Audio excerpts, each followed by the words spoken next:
fantástica série de tutoriais em 3D Studio Max, Photoshop e After Effects. Aqui fala Bruno A1 para VFX Produções. Vamos trabalhar aí no processo de criação de uma logomarca 3D a partir de um simples gráfico em JPEG. Antes de dar início, eu vou fazer alguns comentários para esclarecer o objetivo exato desta série de tutoriais. Então vamos soltar a prévia aqui, enquanto a gente faz o comentário. Aqueles que já possuem uma experiência profissional como designer videográfico certamente já puderam perceber que uma das tarefas de maior demanda por parte da clientela é a produção de vinhetas em 3D para logomarcas de empresas. Uma vez contratado o serviço, é necessário da nossa parte colher o material de suporte para a produção, e assim requeremos um gráfico em alta resolução da logomarca, de preferência com especificação de RGB das cores, fontes utilizadas no logotipo, etc.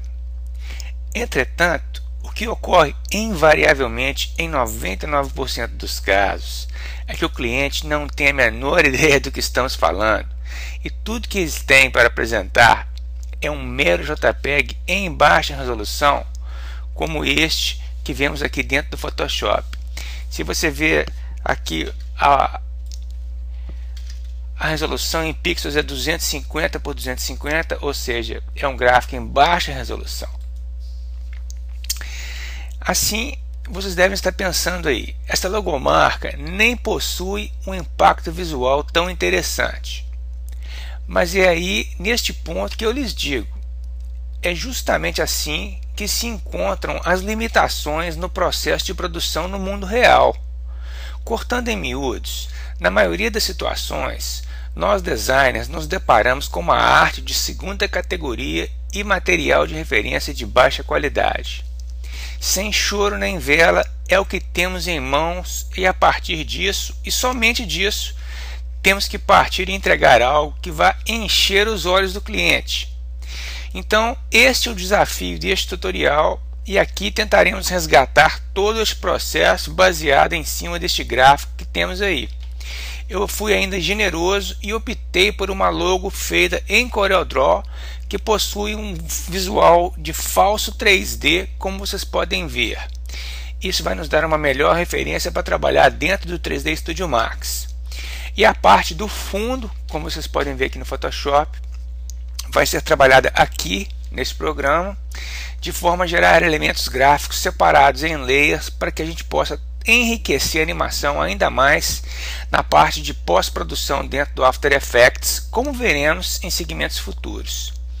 Sem mais, passaremos então ao 3D Max para dar início a esta desafiante jornada de produção. Então, temos aí um abacaxi gigante para descascar. Não temos nenhuma outra referência a não ser este mísero gráfico de 250 por 250 pixels. Vamos então aqui pensar um pouco e partir de algum ponto.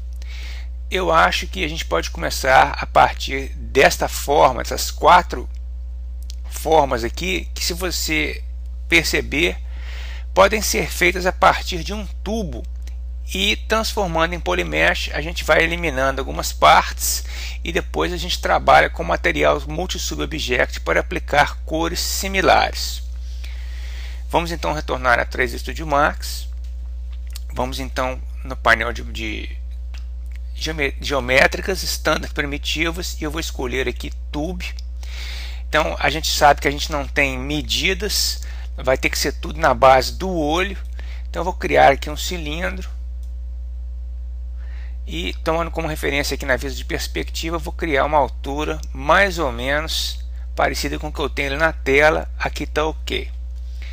Primeira coisa, vamos colocar o número de lados em 64, porque se a gente renderizar isso aqui, a gente vê que está tudo com arestas retilíneas, não é um gráfico de boa resolução. Então vamos aumentar o número de lados para 64, nos dando um arredondamento melhor, certo? Neste ponto já podemos transformar isso aqui em polymesh para a gente trabalhar o nível do subobjeto. Então selecionamos o objeto aqui na vista de cima, damos um clique com o botão direito, Convert to Editable Poly, o que nos dá acesso aos subobjetos. Eu vou selecionar então aqui a borda e vou clicar. Vamos pegar aqui a vista de perspectiva, pressiono F4 para revelar minhas arestas. Eu vou pegar aqui o subobjeto Edge, vou clicar numa das arestas aqui de dentro dessa borda e vou pressionar Loop, selecionando toda a circunferência interna. De posse disso, pegamos aqui a ferramenta de mover e mudando para a vista lateral, eu vou puxar um pouquinho para cima, me dando essa angulação que eu falei. Tá? Então dá um objeto mais interessante. Então a gente pode agora desselecionar aqui, vamos pegar ao nível, selecionando de novo aqui, do polígono.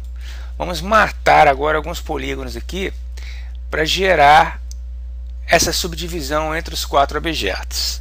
Então isso a gente pode fazer facilmente, dando um zoom aqui na vista top, trabalhando ao nível do polígono. Eu vou selecionar aqui estes 3 polígonos,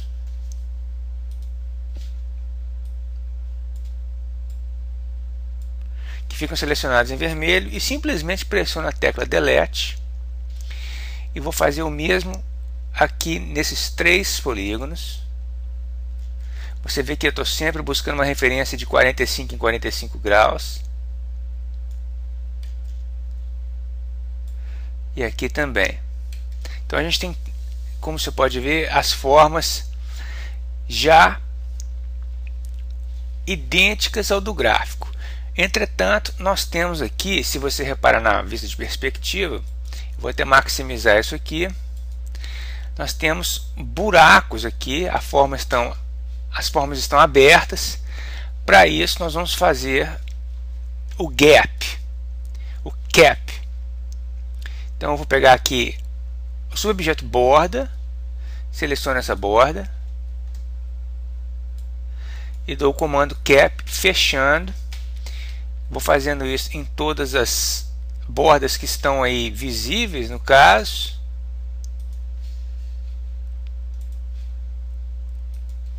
Agora, pressionando Alt, eu vou girar com o botão giratório aqui, para quem não sabe ainda, no 3D Studio Max.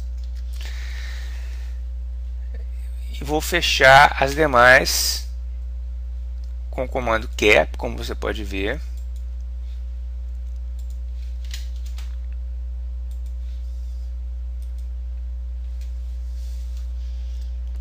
A gente vai girando e vendo aí onde está aberto ainda, que está fechado.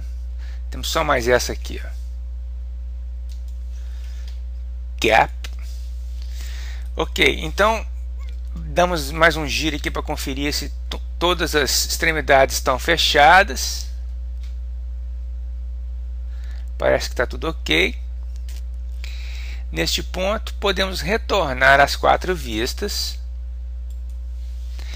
e vamos começar a separar esse objeto que é unitário. Você vê que quando a gente seleciona aqui, apesar de ter deletado alguns polígonos, nós ainda temos um objeto unitário. Então o próximo passo é selecionar novamente aqui e começar a destacar cada objeto a partir do comando Detach. Então vamos procurar aqui, trabalhando no nível do Editable Poly, lá em cima.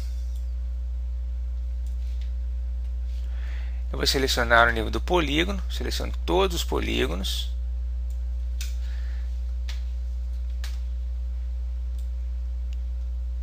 E aqui mais abaixo a gente encontra o comando Detach, que vai oferecer Detach as Object. Tá? Então, me certifique que esses 2 quadrinhos estejam desmarcados para que a gente faça o destacamento como um novo objeto e dê OK. Então você vê que agora o objeto assume outra cor aqui. Eu vou retornar aqui e vou, ao nível do polígono, vou selecionar mais um grupo de objetos aqui e fazer o mesmo procedimento. detach, ok.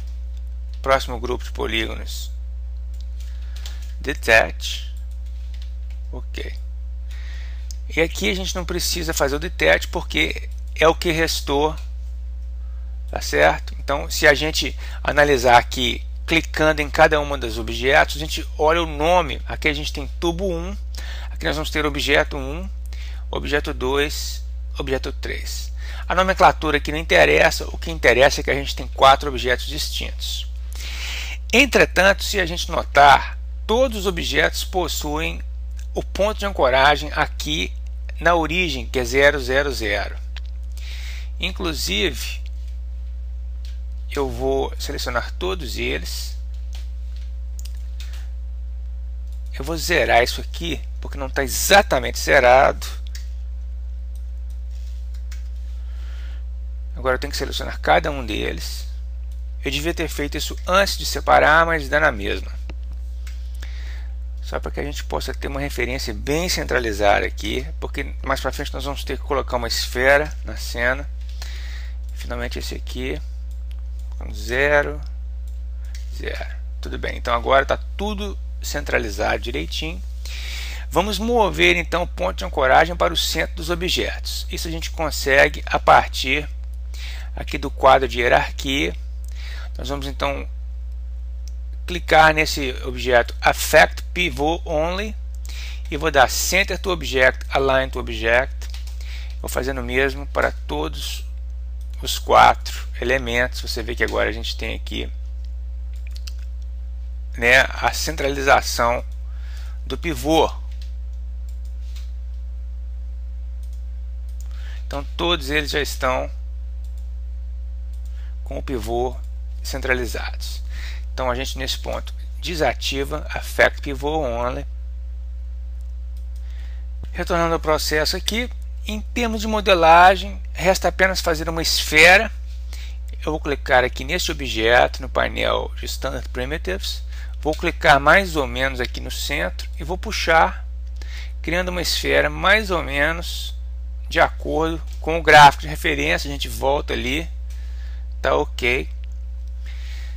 Então, voltando aqui, vamos pegar a ferramenta de mover e travando pelo eixo Z, a gente centraliza no olho aqui, né? Então eu vou aproveitar esses minutos finais aqui para comentar uma outra coisa muito importante. Este processo de criação de um objeto 3D a partir de um gráfico como esse, jamais em tempo algum terminará no resultado 100% igual. E isto é uma coisa que tem que ficar clara para o cliente no primeiro minuto. Por quê? O cliente pode ter uma falsa expectativa de que vai obter exatamente o que ele está vendo na tela aí na animação. E isso, infelizmente, é impossível.